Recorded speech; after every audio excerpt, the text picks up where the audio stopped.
Our next speaker needs no introduction. Hey, Stani. Hey. How's it going? No! Actually, my dad saved for like a half a year to buy the computer because it was so expensive. People were like very confused. They thought it was a bad idea. What were you like as a kid? Now the whole Ethereum works on collateralization. You're a prolific angel investor. Do you have a worst investment? Welcome to Aave. We play to continue the game. That's a good question. Cool, so we're gonna play Jenga here. Yeah. And there's some questions associated with it. So if you want to make a first move, we can get started. Okay, let's see. 31 was my Okay. jersey number in ice hockey when I used to play. You used to play ice hockey a lot before? Yeah, for 10 years. Oh wow. Yeah. As a kid, professionally, Well, basically, it's the national sport in Finland. So, yeah. Yeah. And I went to sports high school and No way. Yeah. Awesome, man. What were you like as a kid? Describe yourself. wild, Yeah. but still kind of like nerdy. Uh-huh. Do you but you played sports growing up, I guess, and in Finland. So you were born and raised in Finland itself. Yeah. Cool.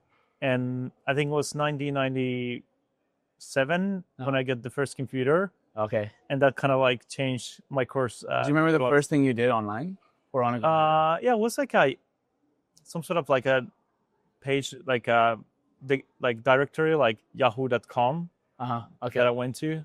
Yeah. That was before like search engines and like Yeah. I just had like How'd you even find it? Just I mean, the way you install the internet, you go to like either a floppy disk or like a CD, and then you also have like the hyperlinks where you had to go. So everything's much more easier now. Yeah, slightly. Yeah. Were your parents also in tech, or like how did that happen? Because you were pretty young and They weren't in tech. Actually, my dad saved for like a half a year to buy the computer because it was so expensive. What do your parents do? They basically, my mom is a nurse, and my dad is in logistics. So they're very kind of blue collar, hardworking people. Yeah. What were their reaction when you as you got more and more into tech? Like, what was that world like? It feels different. I think my dad always wanted me to do tech because, he saw the like importance of like computers and also internet was slightly coming up. Yeah. And also like remember like kind of libraries used to have computers. Like that was the first places and talking about that. So they're kind of actually like really supportive, to be honest. Yeah. How do you explain to them like what you do, and are they like familiar with DeFi now? Like, what's that? It's so separate. Yeah, my parents take Aave. Awesome. Yeah, so nice. And they use Aave as well, so that's pretty nice. I think they have a quite good understanding, but I think they also like suffer from like the lack of access to DeFi at the moment. Yeah. It's still hard to use, and I think that's something that will change in the future. So would you say a lot of it feels personal? Yeah, like what you're building. It's like you've seen directly how it can be helpful. Totally. And I think internet and computers gave access to information. Like you didn't have to go to libraries to learn something or ask your parents or your friends. Yeah. You know, like the limitations of information was really constrained. And with the internet, like you could access any information. Like you didn't have to even buy books. Yeah. And Wikipedias and all this kind of like a public goods help to educate people as well. So I kind of grew up on online, and I think decentralized finance is doing the same, like what the internet did for information, but for financial, like money and financial infrastructure, creating access for everyone for equal opportunities and financial opportunities and also access to finance in the future. So you were in Finland in 1997. You discovered the internet through floppy disks and hyperlinks and things. Oh yeah. And then you went on, and then for me now there's a gap because now I know that, and then I know you have founded the most successful DeFi protocol in the world, which is now has its own app and everything. Yeah. I'm curious what happened in between. Like what was that after you discovered the internet? You said ice hockey as well. I mean, I was always into sports, and because of my parents, and they really encouraged to do a lot of activities, and the rest of the time we spent like online playing games and Counter-Strike. That was something we played all the time, and I think I started to program when I was 13, and did that quite intensively during high school, and I think I dropped out after first year of high school to just program full time. Yeah. And later, when I wanted to go to university, I had to go back to high school and finish it to get to uni. Yeah. And in my early 20s, I was building fintech applications where the whole marketplace economy started. So that was like kind of a peer-to-peer lending, crowdfunding, marketplaces. And I was really kind of like a first time building financial applications. Yeah. And end of my university, I started to learn more about Ethereum and realized that this is actually like a perfect substrate to build accessible products, build once and like distribute everywhere. What was the early days of discovering Ethereum like when you first started? Very complex, very hard to understand, but also like hard to like put different things together. I think that was the time when Ethereum had DeFi wasn't a thing. Like DeFi didn't really exist. Stablecoins didn't exist on Ethereum, so it was a really early applications and a lot of like lotteries, a lot of like games in very early days. And gas was super expensive as well. Yeah. How I guess like in those days, you're probably going to conferences, hackathons, and things like that. Like, how important were the early relationships that you made? And like, do you have a first friend in crypto that you think of fondly or think of often? I think a lot of friends actually, and I still see a lot of people that I saw in 2017 and 2018, even here today. It's actually quite fascinating how large like the community became over the years. But the first Ethereum events were like a couple hundred people, and grew to like a few thousand people. So and this is the most enthusiastic people that actually travel to these events and participate. Speaking of events, you guys organized Aave, one of the most successful, hyped up things in any conference in Ethereum. And that kind of like, it's clear that culture is very important to you. It's clear that art is very important to you. Like from the way Aave is designed and things that Aave throws and all of that. Like, why is that? Like, what part of your life influenced that? / like, how is that your interest? Yeah, I think culture dictates everything. If you get the cultural level right, you can affect all the layers above. And I think it's important to have a really sense of community. That's a nice one.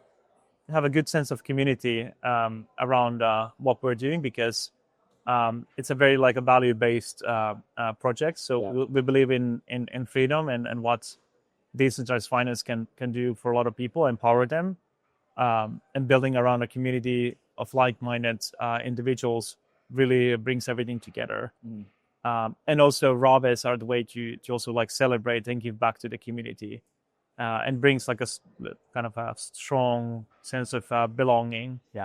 And I feel the same way about the Ethereum and the Ethereum ecosystem. There's a lot of people here because they share the same values and also see where the technology could be used and how it could benefit everyone. Where were you when you named Aave? And how did the name Aave come about? I think I was in Switzerland. One of our like the first offices we opened for Aave. And I remember we were looking for kind of like a name that represents what we do. And we were looking for Finnish words, partially because of my background, but partially because it's probably the least used dictionary when it comes to naming companies and projects. So, at that time, Aave seemed really interesting because it means ghost in Finnish, and typically these protocols operate by themselves automatically, and we are kind of like the ghosts behind the scenes, and that resonates a lot. That, and also transparency. So the transparency aspect is important in Aave. But it also felt fun. Like it if you build the next generation of something that is going to be bigger than JPM and all of these biggest banks and networks, why name it something serious where you don't have to pretend and create trust, because you can create something that is trustless and prove itself as well. It's clear that your roots matter a lot to you, from the name of Aave to the story of what motivates you as well. Yeah. And, you mentioned you're from like a smaller town in Finland itself. Yeah. And you've now gone on to build Aave, and this. Yeah. You're competing with JP Morgan and one of the most collateralized banks in the world and whatnot, right? What is that like? If you were to tell other people today who maybe where you were when you were 16, 17, 18, what do you think are core lessons that helped you that you wish more people could know about if they're in a similar position? Yeah, I think one important is to kind of I would say kind of having like longevity for ideas and thinking about like how do you kind of like bring net value, and typically like in a infrastructure play like Ethereum and our ecosystem, it's important to think about like what will be the next step after kind of how do we get the technology to adopt, how do we build products for users that are not in the space, and how do we grow net new value and users. I think thinking towards all the way of end users, we can learn that there's actually a lot of problems in between the users where they are today and where Ethereum is. And Aave as one DeFi. Yeah. So I think it's important to kind of like think about like not what our space is looking for, but what do the users that are outside of our space are looking for, and how we can solve those problems. How do you differentiate between JP Morgan and Aave? Yeah, Aave as a protocol, it's a network, so it actually connects the JP Morgans of tomorrow. And as the network scales, the benefits for the participants increases by increasing liquidity, decreasing liquidity risk, making borrowing costs lower, increasing demand, and that increases supply. So overall, there's a good feedback network there. So I think it's something that all these institutions can plug into in the future. Awesome. You mentioned your parents just use Aave as well. You mentioned that your parents are also using Aave. But you also mentioned like previously there was like some DeFi friction in the UX side. You guys just announced an app. What is the motivations for that, and where do you see that kind of usability side going? Yeah, we think that DeFi has grown significantly in our kind of industry, but most of the users still lack of access to DeFi, and simply there isn't simple experience for DeFi where you can actually move your funds from your bank accounts into Aave with the least possible friction and most straightforward on-ramping. So that's why we built the Aave app.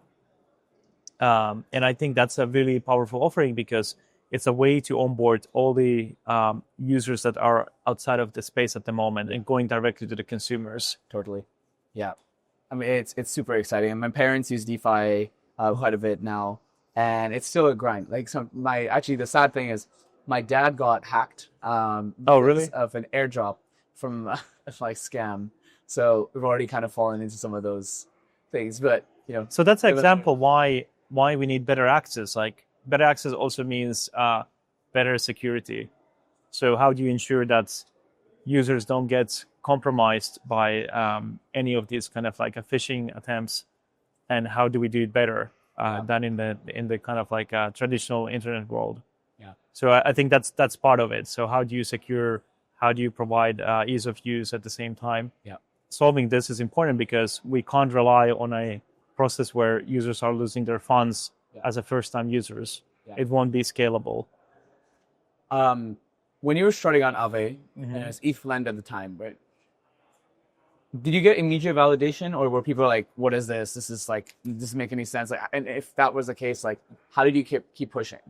Yeah, I think when I launched Eatland, I wrote this like a nice post on Reddit, like basically what I built, and I shared it on Ethereum Reddit, which was before crypto Twitter existed. That was the place to basically share ideas and progresses and whatnot, and also Bitcoin talk as well as a forum.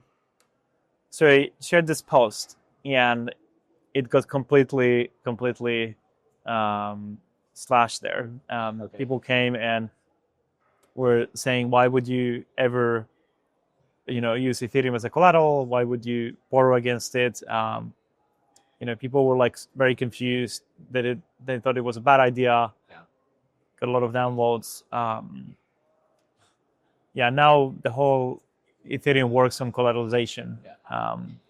So it's a great example where, like people won't necessarily get it in the first place without the proper like content and education. But it doesn't mean that the idea doesn't have validation. Sometimes the idea can have validation, but the execution is poor. So there's different components that it's important to nail everywhere. So that was a little bit confusing to me. But I kept just like thinking, improving the product, and I think that was the right path. It's been like almost a decade. Almost a decade. You're still here. You're still showing up every single day. I feel old. You're still not at all. You're still running around, going around the world, meeting people. Like, you're very much still active. You're very much in the zone still. How much does that matter to you? It matters a lot, because also like I've seen the community grow and directions, and I have also like strong opinions about what we need to do as a community, and also I want to be here because I want to help other people as well, and get their projects out and give them advice, and at the same time share what we're building and what's our vision in the space, and hopefully that helps to for a lot of newcomers as well to navigate. I think that's also great that we see a lot of friends here. That has been coming year after year. It requires a lot of energy, obviously, to prepare for the whole week and participate, but it's really worth it. You're a prolific angel investor. You got doxed at the Poly Market very recently, right? What do you look like when you're looking for new builders to invest in and be like, okay, like this is someone that I can trust? What are there characteristics or things that you look out for? I think first that I look is definitely like the team and the founders, and kind of like trying to assess the understanding of the problem that they're trying to solve, and also try to understand like the execution. And then also the actual problem that they're solving, or the product they're building, and combining this together. And also timing is quite important. Sometimes the timing isn't right, but you might want to invest regardless, because you want to progress as a particular category, for example. Do you have a worst investment? Not really, because there's always some value there. In investments, you learn quite a lot.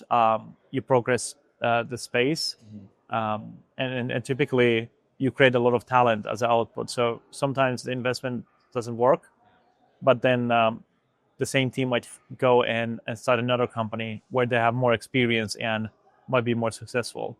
So some are more successful than others, but in overall, like they're all like bets that we're confident in. I think what's one of my favorite stats in crypto is actually like, there's always this thing where how many people have joined crypto, how big has the users grown. I care a lot about how many people stay, and as long as we continue to have that number go up, I think we're still getting somewhere, no matter how things pan out in running a smaller company, earlier startups, etc. I think that's an amazing metric, because everyone thinks about the acquisition, but very little on retention. Whereas typically now, in kind of like on the acquisition side, people think typically traditional now more about retention than acquisition. So I think it's a great thinking, especially because it highlights also like why people don't get more engaged. Typically, it's because there's lack of product that might be engaging for these users. I think we've been focusing a decade on infrastructure. Yeah.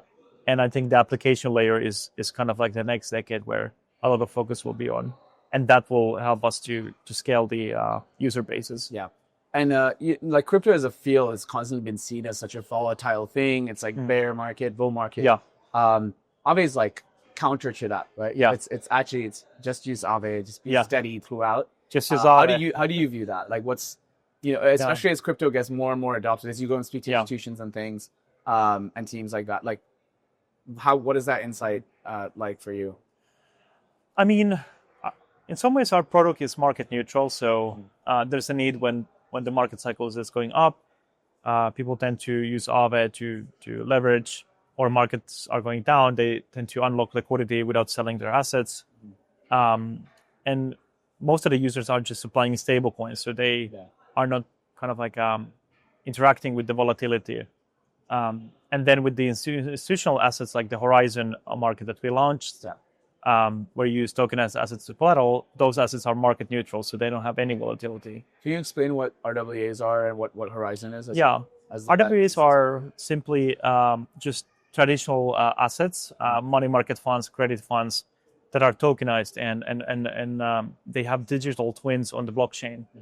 And that representation then can be used within DeFi, using as a collateral in Aave to borrow stablecoins, for example. So you would have 24/7 access to liquidity.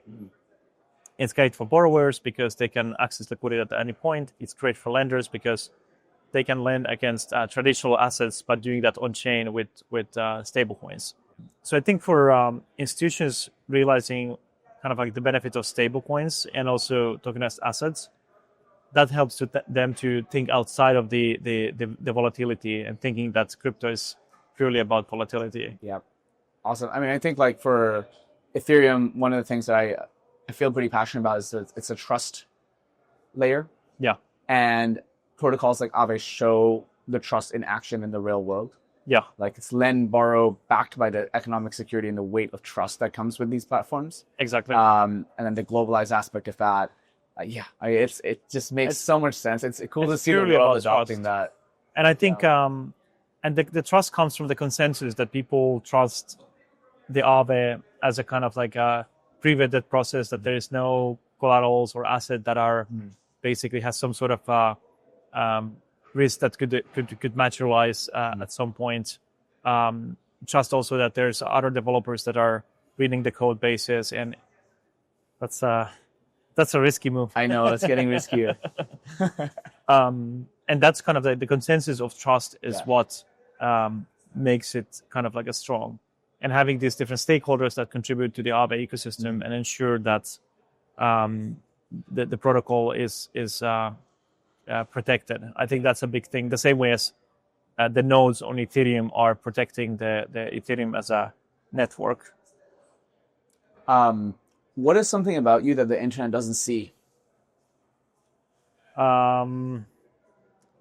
Maybe it doesn't see. I think.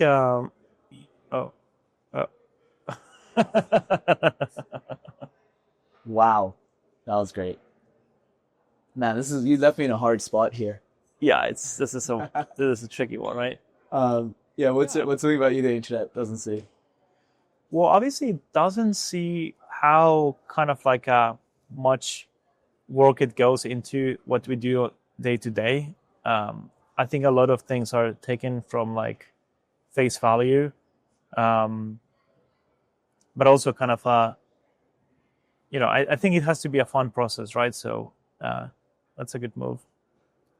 Building has to be a fun process. That you shouldn't be here if it's like overwhelming or you should be here to kind of like enjoy doing what you do basically. And we're having a lot of fun to be honest, and Aave is a great example how to have fun. I mean, it's just unreal to me that like the same team that is going and changing what modern finance would look like is what the 30th largest bank in the world, not considering collateralization, is probably higher. is also doing Aave. Like it proves that you guys are actually you're bringing the crypto culture into the next generation of finance, and you're not really foregoing the same community and the culture that brought you towards this world. It's very powerful. It's a new world of finance, like and new rules. I think because there's no need to trust centralized asset managers or centralized banks. You have a completely new level playing field, and I think that's really amazing. I think you're, that's a hard one.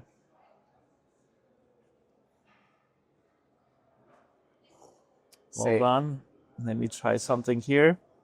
Oh man, found a really easy one. That was a good one. Yeah. What recent decision made your project better? I think Aave app. How so? Just focusing on like simplicity. The simplicity scales, and I think we're very energized about that direction. And just bringing more DeFi to mainstream and doing it the right way, where everything is abstracted away and it's simple and easy to use. Awesome. What makes you feel most alive? That's a good one. Sorry? What makes you feel most alive? Most alive. I think having a balance in life is good. Enjoying the things that you build, and kind of like seeing the results and how people engage with the products. That's the best thing. And then working with great people. I think having great people in your team and having really amazing stories and being able to contribute to something like greater and bigger is something that I really like. And sometimes it's as simple as like having beers with your teammates. That can be really like a really good experience too. Yeah, it's underrated. I think like it's important. You've kind of stressed throughout this time of like you have to have fun while doing things. Exactly. If we're reinventing finance, you have to have fun while doing it. Exactly. It's also it shows why you're still in the game, why you're still here, exactly. Why you're still charging forward, why it's only going bigger and bigger, why Aave is only literally growing constantly. It resonates in the way that you approach this. Yeah, I think agree. Is that something you learned in your childhood? Like what do you think makes you like that as someone who kind of aspires to have fun while doing even the toughest work out there? Yeah, I just like doing things that aren't like I don't like the element of seriousness. Yeah. Like I like the seriousness of getting things done, but I like the fact that you have to have fun in life, fun in work and simply and you have to have that freedom. And I think I had a lot of freedom when I was growing up, and that kind of like created experiences that I otherwise wouldn't have, and also was able to have more fun than I would if it will be more like stricter. So and I think that's something that I'm thinking always, like how to keep an environment where everyone has space to enjoy as well. You guys chose to be based in London as one of your main headquarters. Yeah. Like why? Is it my turn? Or it's your turn. Why London? And I'm saying this because I had a great time in London, and it seems like you guys picked the perfect spot. But I'm curious what your thought was to go and live there. I mean, the food is amazing in London these days. Beans are great. Yeah. So that's one aspect of that. Yeah. The second is like you have good access to talent, a lot of culture, and it's a big enough city that you have everything, but at the same time, it doesn't feel like a concrete jungle. There's parks and there's, I walk a lot, so I like to live in a way where I can walk, walk to work and overall, it's very hard to do in a more like a bigger city that has less parks, for example. And I just like the European lifestyle as well. So London is able to offer everything that I like to. It's a good spot. You travel a lot though, right? Like you're moving around. Weirdly recently, yeah. Yeah. Okay. Should we try speedrun this? Okay. It's getting pretty intense. I don't know. So I can try something really tricky. Oh, like just you got. This is too easy. This is too easy. You gotta do the. You can do it. This one is tricky. Okay. Oh man. Oh. Honestly, sometimes it's putting it on the top gets harder. Yeah. Who's someone outside of like crypto and tech that inspired you? Either whether it's your leadership style or like you when you were coming up. Is there someone that comes to mind? I think outside of crypto. Yeah. It can be inside too. Yeah, I think like the Collison brothers are pretty great founders and really good to kind of like look up to on things that kind of like work and how to operate. Oh, that was a So nice lucky.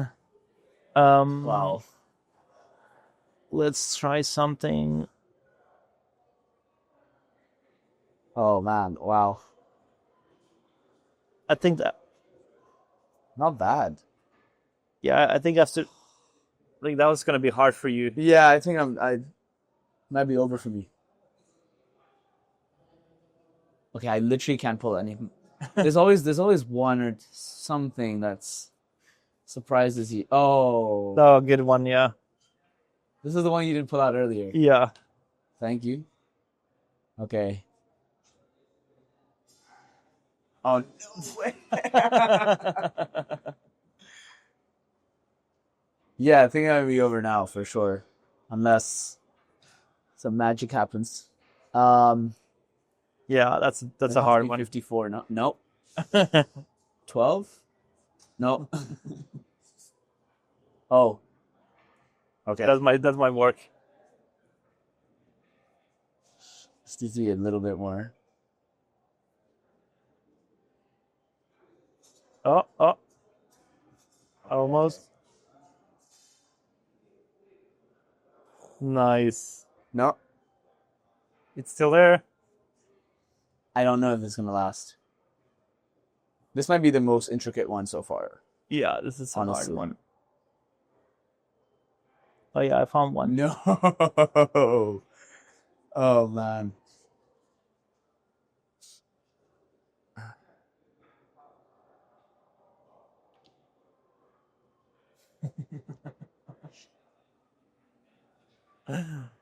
Yeah, it's Now it's getting hard. It's for sure. Now it's very hard. Was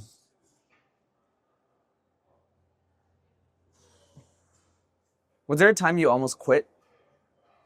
It's like it's not a it's yeah, sometimes, Yeah. but it's kind of like a quit for the day. Yeah. Like, it's just give up for the day to rest, and there's always the next day. Ooh. Especially if you have something that's hard to solve, Yeah. like the puzzle here. Oh. This is by far the most intricate one I've Yeah. seen. This might be it for me. Unless Yeah. Yeah, that's it. How? man. Oh, It's not your world record. yeah, I think you got it. No. Oh. Damn. Okay, so as the rules state, Yeah. you can ask me any question. I have to answer it. It can be a spicy one, it can be whichever one. I have Can to it look be right at right the to camera as anything? I answer it.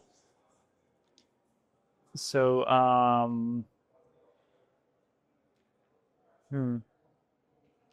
maybe I will ask you about. Well, what's the most important thing we need to do as a community, as a Ethereum community? Yeah. I think we need to talk a lot more about end user products. Yeah. And associate Ethereum as a reason why those products exist in this sense, but not dominant. It's not like, I think there's a sensitive point here, right? Like Aave has gone on and made 34 billion TBL plus 50, like a ton, and has real users and has this app that's going to now only catapult your growth significantly more. Yeah. It'll be strange if Ethereum as a community is like, oh, Ethereum did that. Aave did that on Ethereum, right? And Aave did that because of Ethereum in different ways. and us figuring out how we can actually channel that energy, especially within end user products, is going to be very, very powerful. I think the Aave app is the first instance of this in many ways. Like generally, I'm not saying that just because you're here. Like, I'm a strong believer that front ends rule everything. I think we saw in the past cycle where the highest generating fees and users were all like front end oriented. Like Phantom, for example, right? Like, it's true that Solana swaps was a big catalyst for, not some people coming on chain for the first time. But those people associated not necessarily with the blockchain, they associated with Phantom. Right? Like download Phantom and make money. It's going to be the same thing. Download Aave and save user money. facing, Totally. And I think we need to do a better job at helping orchestrate that story and like Ethereum's role within it as like use Aave and save money. You can trust that money because it's on Ethereum, which is the trust layer upon which this thing is built. And like, I think that's the sort of stuff that we have to do a bit more of. Perfect. I definitely think that's the direction to take, because we built this amazing infrastructure on the network layer, on the DeFi layer, and now the next layer is basically like building what works and just distributing to everyone. So it's DeFi for everyone. And like I think the majority of the people who discover Ethereum will discover it through these surfaces. And obviously there's the other side, like technically and protocol wise, like continue accelerating, continue making your lives easier for like, all the builders, everything. But I think a very, very important part is end user product oriented things. It's not, hey, imagine if this existed. It's look, use this. You can download it now, and it's objectively better. And the data shows that too. So that's true. Stani, it's an honor having you. So much. Thank you so much. That was intense. Yeah. Well.